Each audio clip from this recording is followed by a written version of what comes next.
Hello दोस्तों, आज के इस कहानी में हम बात करने वाले हैं कि किस तरह से लाइफ में आगे बढ़ने के लिए स्मार्ट डिसीजन लिए जाते हैं और सफलता को हासिल किया जाता। जीवन में आगे बढ़ने के लिए और सफलता को हासिल करने के लिए एक इंसान को समय समय पर बहुत से निर्णय लेने होते हैं। अब कुछ डिसीजन ऐसे होते हैं जो डेली लाइफ से रिलेटेड होते हैं और कुछ करियर से रिलेटेड होते हैं, जिससे हमारा पूरा जीवन प्रभावित होने वाला होता है। आज हम जो कुछ भी है वो पास्ट में लिए गए डिसीजंस की वजह से होते हैं और वो उन्हीं का परिणाम होते हैं। क्या आप जानते हैं कि एक सफल इंसान और एक असफल इंसान में क्या फर्क होता है? सिर्फ डिसीजंस व बार एसेस का फर्क होता है। एक सफल इंसान अपने जीवन सिर्फ वो डिसीजन लेता है जो उसको सफल बनाता है और एक असफल इंसान तो कभी कोई डिसीजन लेता ही नहीं है। तो चलिए इस कहानी के माध्यम से हम और आप कुछ सीखते हैं। कई साल पहले की बात है। एक छोटे से राज्य में एक बौद्ध भिक्षु निवास कर रहे थे, जिन्हें सभी जगहों पर उनके ज्ञान के बड़े चर्चे थे। वह बौद्ध भिक्षु बहुत ज्ञानी थे। उनके पास लोग बहुत दूर दूर से आते थे ताकि वे उनसे अपनी समस्याओं का समाधान प्राप्त कर सके। उनके पास कोई भी कैसी भी समस्या लेकर क्यों ना आए, वह समस्या का समाधान अवश्य करते थे। जब भी वह किसी की समस्या सुनते तो उस समस्या को बड़े ही ध्यान से सुनते, समझते, उसमें लीन हो जाते और उसके बाद कुछ देर के लिए वह आंखें बंद करते और समस्या के बारे में अच्छे से सोच विचार करते और उसके बाद उसका समाधान देते। ऐसे में कोई भी व्यक्ति उनके बारे में केवल एक ही बात सोचता था, शायद इन साधु के पास कोई ऐसी चमत्कारिक शक्तियां हैं जिससे यह समाधान पूछते हैं और उसके बाद हमें वह समाधान बताते हैं। एक बार एक युवक ने उन महाराज से यह पूछ भी लिया, क्या आपके पास ऐसी कोई चमत्कारी शक्तियां हैं जिसके कारण आप हमारी समस्याओं का समाधान करते हैं, या आपके पास ऐसी कोई दिव्य दृष्टि है जिससे आप हमारी समस्याओं का समाधान खोज पाते हैं? उस युवक की यह बात सुनकर वह साधु जोर जोर से हंसने लगे, लेकिन उन्होंने उस युवक की बात का कोई जवाब नहीं दिया। उसके कुछ ही दिनों बाद उस राज्य में एक बड़ी अजीब सी घटना घटी। उस राज्य में एक बुढ़िया औरत रहा करती थी जो अपने पूरे घर में अकेले ही रहती थी। उसका कोई ना था। उस राज्य से होकर 4 मित्र अपने घर की ओर जा रहे थे। वे लोग दूसरे नगर में काम करके पैसा इकट्ठा करके अपने गांव की ओर जा रहे थे। ये बात बहुत पुराने जमाने की है, जब यातायात के साधन ना हुआ करते थे, इसलिए वे लोग पैदल ही यात्रा किया करते थे। इसी कारण वे चारों मित्र अपने अपने धन को इकट्ठा करके अपने गांव की ओर प्रस्थान कर रहे थे। उन चारों ने अपना अपना धन एक छोटी सी पोटली में रखा था और उसी पोटली में उन सब की सारी कमाई थी। तभी उन चारों मित्रों में से एक मित्र कहता है, मित्रों, इस तरह से यदि हम अपना धन अलग अलग रखेंगे तो इससे हमारा धन चोरी हो सकता है। क्यों ना हम अपना सारा धन एक ही पोटली में रख दें, जिससे हम सब इस पर ध्यान भी दे सकेंगे और हमारा धन सुरक्षित भी हो जाएगा। और जब हम अपने गांव पहुंच जाएंगे तो हम वहां पर अपना अपना हिस्सा इसमें से ले लेंगे। उन तीनों मित्रों ने उस युवक की बात मान ली और वे सभी मिलकर अपना धन एक ही पोटली में रख देते हैं और वे सभी मिलकर अपने गांव की ओर आगे बढ़ते हैं। चलते चलते काफी समय बीत चुका था और अब रात्रि होने वाली थी। तभी आगे चलकर रास्ते में उन्हें एक घर दिखाई दिया जहां पर एक बूढ़ी औरत रहा करती थी। रात्रि का समय भी हो चुका था और उन चारों मित्रों को रात रुकने के लिए कोई ना कोई जगह की आवश्यकता भी थी। ऐसे में उन चारों ने मिलकर यह योजना बनाई कि वे लोग आज रात इसी घर में ठहरेंगे। इसलिए वे चारों लोग उस घर की ओर आगे बढ़ते हैं। उस घर का दरवाजा खटखटाते हैं। तभी सामने से एक बूढ़ी औरत दरवाजा खोलती है और उन चारों मित्रों में से एक मित्र हाथ जोड़कर उस बूढ़ी औरत से कहता है, माता जी, हम अपने गांव की ओर जा रहे थे, लेकिन यहां रास्ते में ही रात हो गई और अब हम इतनी रात में सफर नहीं कर सकते। इसलिए हमारी आपसे विनंती है कि हम आपके यहां पर एक रात रुकना चाहते हैं। सुबह होते ही हम यहां से चले जाएंगे। उस बूढ़ी औरत ने काफी देर सोच विचार किया और उसके बाद वह बूढ़ी औरत कहती है, ठीक है, तुम सभी आज रात के लिए यहां पर रुक सकते हो। मुझे कोई दिक्कत नहीं, मैं खाना बनाने जा रही हूं। कहो तो तुम लोगों के लिए भी बना दूं। उन चारों ने सहमति जताते हुए कहा, हाँ बिल्कुल। उसके बाद उन चारों मित्रों ने धन की पोटली उस बूढ़ी औरत को थमा दी और कहा, माता जी, इस पोटली में हमारे साल भर की कमाई है। हम चारों ने अब तक का अपना सारा कमाया हुआ धन इसी पोटली में रखा है और अब हम इसे आपको सौंपते हैं, क्योंकि यह हम चारों से ज्यादा आपके पास सुरक्षित होगा। हम बस इतना चाहते हैं कि यदि हम चारों में से कोई एक व्यक्ति से लेने आए तो आप इस पोटली को उसे मत देना जब तक कि हम चारों एक साथ इस पोटली को लेने न आए। तभी वह बूढ़ी औरत कहती है, ठीक है बेटा, यदि तुम चारों एक साथ आओगे तभी मैं इस पोटली को आपको सौंपेंगे। और वैसे भी आप लोग तो सुबह यहां से चले जाने वाले हैं। मैं आपको सुबह ही यह पोटली थमा दूंगी, वह धन की पोटली। उस बूढ़ी औरत को थमाकर चारों मित्र निश्चिंत हो जाते हैं कि अब उनका धन सुरक्षित है और वे लोग खाना खाकर सो जाते हैं। अगली सुबह जब वह चारों उठते हैं तो सभी लोग अपनी आगे की यात्रा के लिए तैयारियां शुरू कर देते हैं। उन चारों नौजवानों में से एक नौजवान थोड़ा सा बदमाश था। वह अपने उन तीनों मित्रों से कहता है, भाइयों, इस बूढ़ी औरत ने हमारी रात भर खातिरदारी की है, हमें अच्छा भोजन खिलाया, सोने के लिए अच्छी जगह दी, रात भर यहां सर छुपाने के लिए एक अच्छा मकान दिया और हमने अब तक उसके लिए कुछ नहीं किया। वह बूढ़ी औरत अकेले ही खेतों में काम कर रही है। क्या हम सभी यहां से जाने से पहले इस बूढ़ी औरत की मदद नहीं कर सकते? उस बदमाश नौजवान ने मन ही मन यह योजना बना ली थी कि वह किसी तरह से भी उस बुढ़िया से पोटली हासिल करके ही रहेगा। बाकी के तीनों मित्र उसकी बातों में आ जाते हैं और वे सभी मिलकर उस बुढ़िया की मदद करने अर्थात खेतों में काम करने के लिए चल पड़ते हैं। वे सभी मिलकर खेतों का काम कर ही रहे थे कि तभी वह बदमाश नौजवान अपने बाकी तीनों मित्रों से कहता है, मित्र, मुझे जोरों की प्यास लग गई है, मैं जरा उस बूढ़ी औरत से पानी मांगकर लाता हूं। वह बाकी मित्र भी अब काफी थक चुके थे, उन्हें भी जोरों की प्यास लगी थी, इसलिए वह तीनों मित्र उसे वहां से जाने की अनुमति दे देते हैं। जैसे ही वह बदमाश उस बूढ़ी औरत के पास पहुंचता है, वह उस बूढ़ी औरत से कहता है, माताजी, अब हम यहां से जा रहे हैं, कृपया करके हमारे धन की पोटली हमें वापस दे दें। इस पर वह बूढ़ी औरत कहती है, नहीं नहीं, जब तक तुम चारों एक साथ ना हो तब तक मैं वह पोटली किसी को नहीं दे सकती। तुम्ही ने तो कहा था कि जब तक हम चारों एक साथ ना हो तब तक यह पोटली किसी को नहीं देनी है। तभी वह बदमाश उन तीनों की तरफ इशारा करते हुए कहता, हे लाओ। उन तीनों ने सोचा कि हमारा मित्र हमारे लिए पानी लाना चाहता है, इसलिए वह हमसे आज्ञा मांग रहा है। तभी उन तीनों मित्रों ने इशारे में उस युवक से कहा, हाँ हाँ ठीक है, ले आओ। ये देख, उस बुढ़िया को यह लगने लगा कि अब ये चारों यहां से जा रहे हैं और ये अपनी पोटली मांग रहे हैं, इसलिए उस बुढ़िया ने वह कोटलाकर उस बदमाश के हाथों में रख दी और वह बदमाश उस पोटली को लेकर वहां से चला गया और बाकी के तीनों मित्र अपने खेत के काम में व्यस्त हो जाते हैं। कुछ देर के बाद जब वह तीनों खेत का काम करके वापस लौटते हैं और बुढ़िया से कहते हैं, माताजी, हमारा मित्र जो यहां पानी पीने आया था वह कहाँ गया? इस पर वह बुढ़िया कहती हैं, क्या वह पानी पीने आया था? पर वो तो कह रहा था कि हम चारों जा रहे हैं, कृपया करके हमारे धन की पोटली हमें थमा दें। तब तीनों बड़े आश्चर्य होकर उस बुढ़िया से कहते हैं, माताजी, हमने भला कब कहा वह पोटली मांगी थी? हमें तो प्यास लगी थी और हमने पानी के लिए इशारा किया था। तभी बूढ़ी औरत उन तीनों से कहती हैं, परंतु अब तो वह पोटली लेकर जा चुका है। तभी वह तीनों मित्र सर पकड़कर रोने लगते हैं और कहते हैं, माताजी, उसमें हमारा सारा कमाया हुआ धन था जो वह अकेले लेकर भाग चुका है। हमने तो आपको कहा था कि जब तक हम चारों एक साथ न आए तब तक आपको वह पोटली किसी को नहीं देनी है, फिर आपने ऐसा क्यों किया? इसमें आप ही की गलती है। हमने आपको उस पोटली की हिफाजत के लिए रखा था और आपने उसे एक ऐसे आदमी के हाथों में दे दिया जिसने हमारा सारा धन हमसे लूट लिया। हम बर्दाश्त नहीं करेंगे, हम राजा के पास जाएंगे और राजा से आपकी शिकायत करेंगे, न्याय की मांग करेंगे। अब तो इस बात का राजा ही फैसला करेंगे। तीनों नौजवान क्रोधित होकर राज दरबार में पहुंच जाते हैं और अपनी सारी समस्या उन राजा को बता देते हैं। जब वह राजा उन तीनों नौजवानों की बात ध्यानपूर्वक सुनता है तो वह तुरंत ही उस बुढ़िया को राज दरबार में पेश होने का आदेश देता है।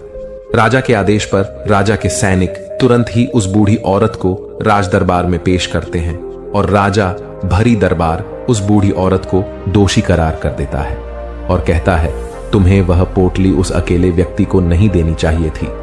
जब उन्होंने तुमसे कहा था कि जब तक वह चारों एक साथ उस पोटली को लेने ना आए तब तक तुम्हें वह धन किसी को नहीं देना चाहिए था। इसमें तुम्हारी गलती है और अब तुम्हें इसका हर्जाना भरना होगा। तुम्हें इनका धन लौटाना होगा।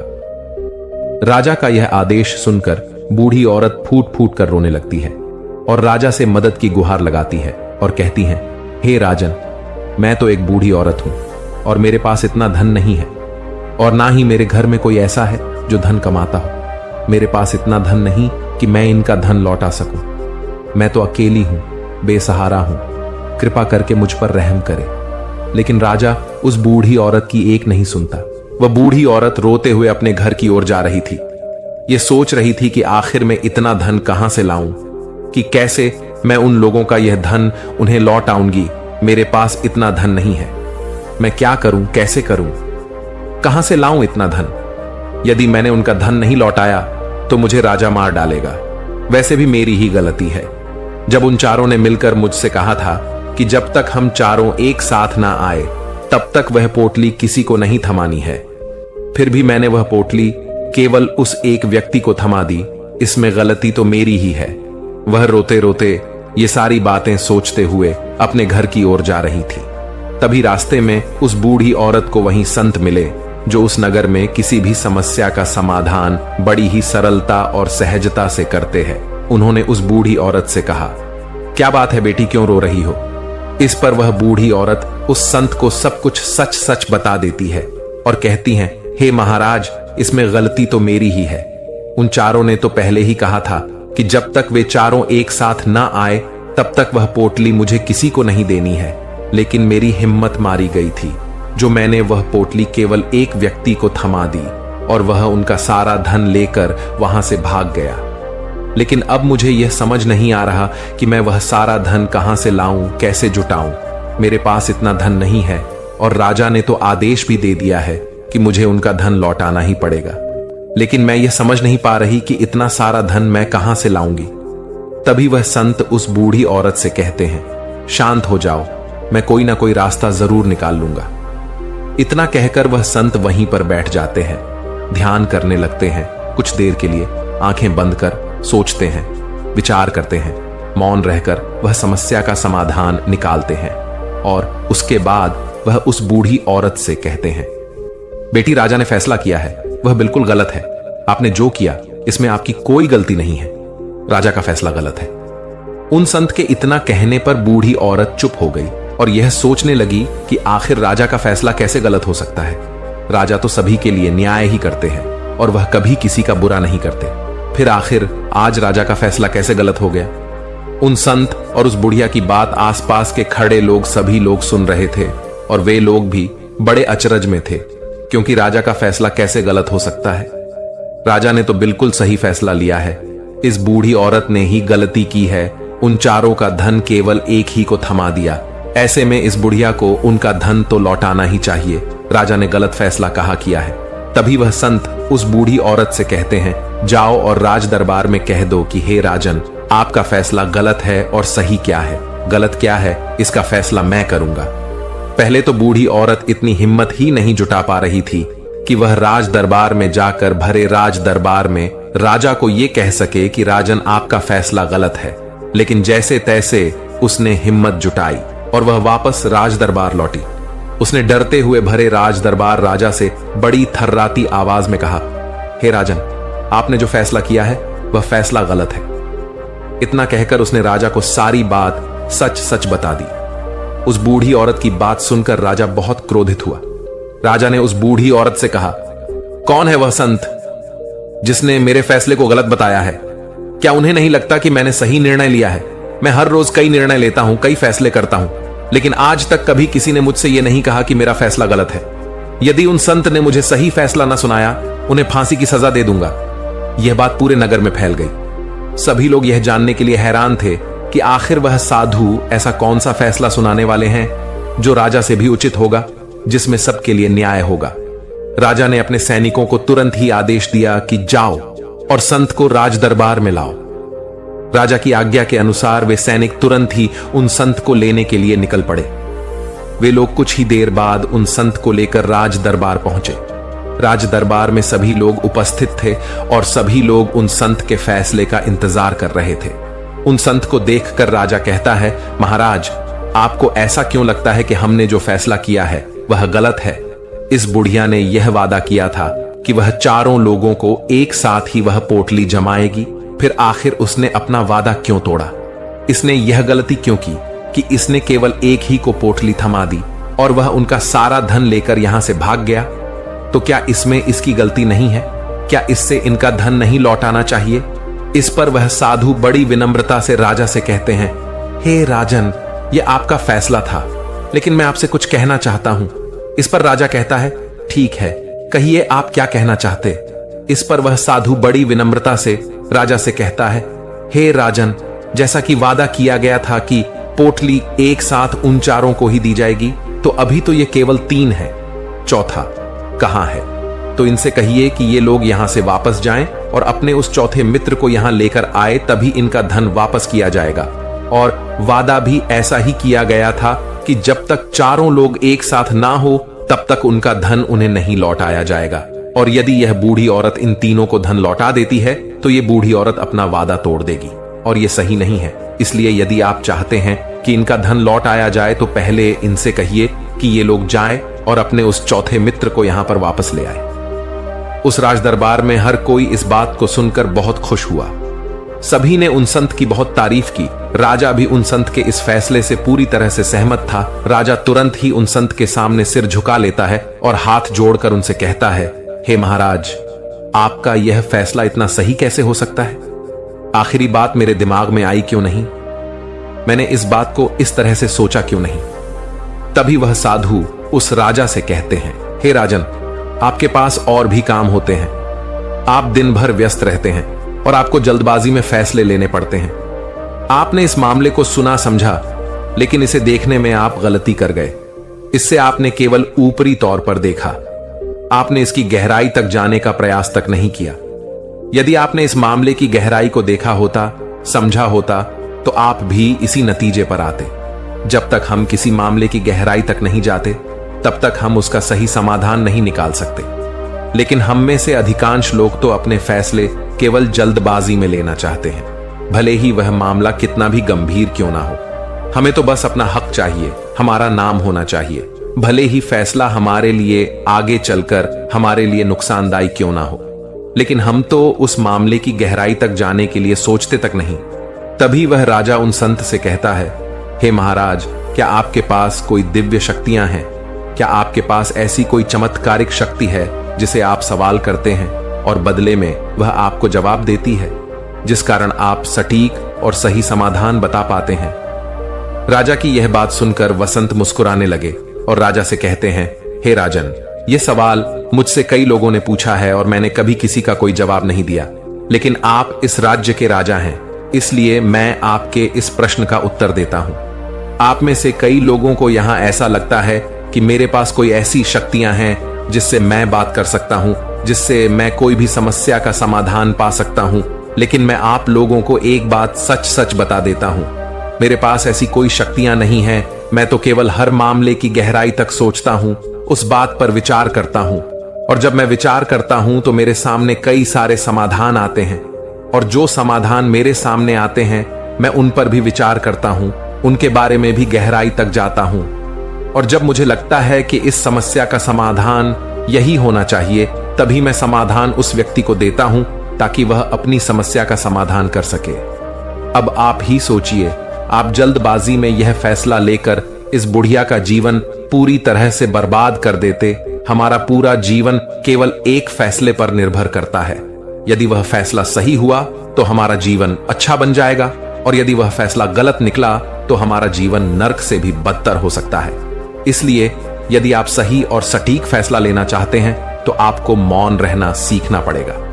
मौन रहकर उस पर विचार करना सीखना होगा, क्योंकि हमारे फैसले ही हमारा भविष्य तय करते हैं, हमारी जिंदगी का अगला पड़ाव तय करते हैं।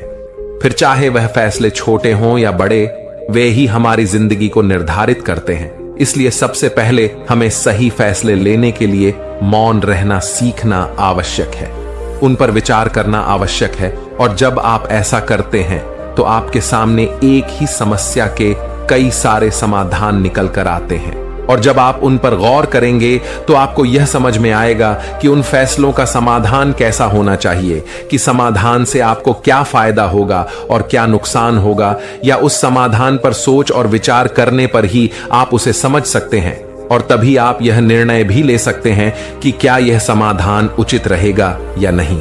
और यह सब संभव हो सकता है यदि हम कम बोलना शुरू करें, अब पूरी तरह से मौन हो जाए। इसका अर्थ यह है कि आप भीतर से शांत हो जाएं। और जब आप भीतर से शांत होने लगते हैं तो आपका मन स्पष्ट होने लगता है, साफ होने लगता है, और आप किसी भी चीज पर सोच विचार कर सकते हैं। और जब आप भीतर से शांत होने लगते हैं तो आप ऊपर से भी कम बोलते हैं। और जब आप धीरे धीरे कम बोलने के आदी हो जाते हैं तो आप साफ और स्पष्ट तौर पर सोच और समझ पाते हैं। आपके विचारों में शुद्धता आ जाती है, जिससे आपको यह साफ और स्पष्ट देखने को मिल जाता है ये कौन सा फैसला सही होगा और कौन सा फैसला गलत होगा। आपको उस परिस्थिति में क्या करना चाहिए और क्या नहीं करना चाहिए। लेकिन हम में से अधिकांश लोग अपने आप को सही साबित करने के लिए, अपने आप को ऊंचा साबित करने के लिए अत्यधिक बोलते हैं, और इतना बोलते हैं कि हर कोई उनकी बातों को गंभीरता से नहीं लेता। उन्हें ऐसा लगता है कि मानो ज्यादा बोलना ही हमारे लिए हमारा शस्त्र है। लेकिन वह यह भूल जाते हैं कि वह अत्यधिक बोलकर मूर्ख बन रहे हैं। लोग हमारा मजाक बनाते हैं, हमें मूर्ख समझते हैं, हमसे दूर रहने लगते हैं क्योंकि उन्हें हमारी बक बक अच्छी नहीं लगती। लेकिन जब आप भीतर से शांत होने का प्रयास करते हैं और धीरे धीरे भीतर से शांत होने लगते हैं तो आप खुद ब खुद ऊपरी तौर पर कम बोलना शुरू कर देते हैं। इससे आपके मन में, आपके मस्तिष्क में एक साफ और स्पष्ट विचार उत्पन्न होते हैं और आप अपने आप को साफ स्पष्ट तौर पर समझ पाते हैं, देख पाते हैं आपको कब, क्या, क्यों और कितना बोलना चाहिए, और आपको कब, कैसे, क्यों, किस तरह से कौन सा फैसला लेना सही है या नहीं, यह भी आप अच्छी तरह से समझ और जान पाते हैं। जब आप कम बोलना शुरू करते हैं तब आप अपने आप को बहुत अच्छी तरह से समझना शुरू कर देते हैं, अपने आप पर अच्छी तरह से विचार करना शुरू कर देते हैं। तब आपको यह बात भी बहुत अच्छी तरह से समझ में आने लगती है कि जो हम बेकार की बक बक करते हैं उस पर हमारे शरीर की बेवजह ही कितनी सारी ऊर्जा यूं ही व्यर्थ हो जाती है, नष्ट हो जाती है, जिसे हम चाहे तो किसी जरूरी काम में लगा सकते हैं, फैसले लेने में लगा सकते हैं, जिससे हम तनाव मुक्त रह सकते हैं और हमें अच्छी नींद भी आ सकती है। और यदि आप इसी प्रकार सोच विचार कर फैसले लेना शुरू करते हैं तो आपका मस्तिष्क भी अच्छी तरह से काम करने लगता है और आपका मस्तिष्क पहले से भी ज्यादा शक्तिशाली हो जाता है।